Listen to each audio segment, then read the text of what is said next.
ಓದಿದ್ದೆಲ್ಲ ನೆನಪಲ್ಲಿರಬೇಕು, concentration ಚೆನ್ನಾಗಿ improvement ಆಗಬೇಕು, ನನ್ನ ಮಗ ಕ್ಲಾಸಲ್ಲಿ ಫಸ್ಟ್ ಬರಬೇಕು, ಇದೆಲ್ಲ ಆಸೆ ಇದ್ದೇ ಇರುತ್ತಲ್ವಾ. ಸೊ ಇದಕ್ಕೊಂದು ಸಿಂಪಲ್ ಹೋಮ್ ರೆಮಿಡಿ ಹೇಳಲಿಕ್ಕೆ ಇಷ್ಟಪಡ್ತೀನಿ. ನೋಡಿ, ಈ ಏನು ನಾನು ರೆಮಿಡಿ ಹೇಳ್ತಿದ್ದೀನಿ, ಇದು ಪರಮ ಮೇದ್ಯ ರಸಾಯನ ಅಂತ ಆಯುರ್ವೇದ ಶಾಸ್ತ್ರದಲ್ಲಿ ಕರೀತಾರೆ.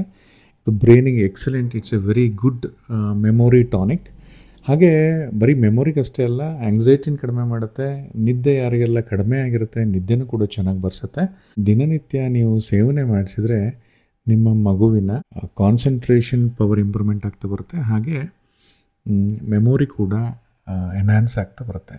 ಇದನ್ನು ಮಾಡುವಂಥ ರೀತಿ ಹೇಗೆ ಅಂತ ಹೇಳಿದ್ರೆ, 2 ಅಪರಾಜಿತ ಹೂಗಳನ್ನ ನೀವೇನು ಮಾಡಬೇಕು, 200 ml ನೀರಿನಲ್ಲಿ ಹಾಕಿ ಚೆನ್ನಾಗಿ ಕುದಿಸ್ಬೇಕು. ಎಲ್ಲಿವರೆಗೂ ಅಂತ ಹೇಳಿದ್ರೆ, ಆ 200 ml ನೀರಿರೋದು 100 ml ನೀರಾಗಬೇಕು. ಅದಾದ ನಂತರ ಅದನ್ನು ಇಳಿಸ್ಬಿಟ್ಟು ಬೇಕಾದ್ರೆ ಒಂದು ಅರ್ಧ ನಿಂಬೆಹಣ್ಣು ಮತ್ತು 1 ಚಮಚ ಜೇನುತುಪ್ಪ ಮಿಕ್ಸ್ ಮಾಡಿ ಕುಡಿಲಿಕ್ಕೆ ಕೊಡ್ಬೋದು.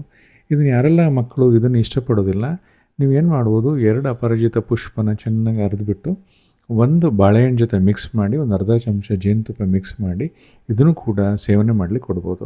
ಇದನ್ನು ಯಾವ ಟೈಮಲ್ಲಿ ಮಾಡಬೇಕು, ಬೆಳಗ್ಗೆ ಖಾಲಿ ಹೊಟ್ಟೆಯಲ್ಲಿ ಮಾಡಿದರೆ ತುಂಬಾ ಒಳ್ಳೆಯದು.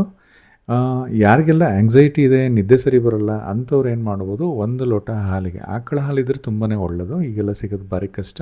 ಹಾಗಾಗಿ ಡೈರಿ ಹಾಲನ್ನೇ ಬಳಸಿ 200 ml ಹಾಲಿಗೆ ಒಂದು ಅರ್ಧ ಚಮಚ ಶಂಖಪುಷ್ಪಿ ಪುಡಿನ ಮತ್ತು 1/4 ಚಮಚ ಏಷ್ಟಿ ಮಧು ಪುಡಿನ ಮಿಕ್ಸ್ ಮಾಡಿಬಿಟ್ಟು ಚೆನ್ನಾಗಿ ಕುದಿಸ್ಬಿಟ್ಟು ಅದನ್ನು ಇಳಿದ ನಂತರ ಒಂದು ಅರ್ಧ ಚಮಚ ಅದಕ್ಕೆ ಆಕಳ ತುಪ್ಪ ಹಾಕಿದರೆ ಭಾರಿ ಒಳ್ಳೆಯದು.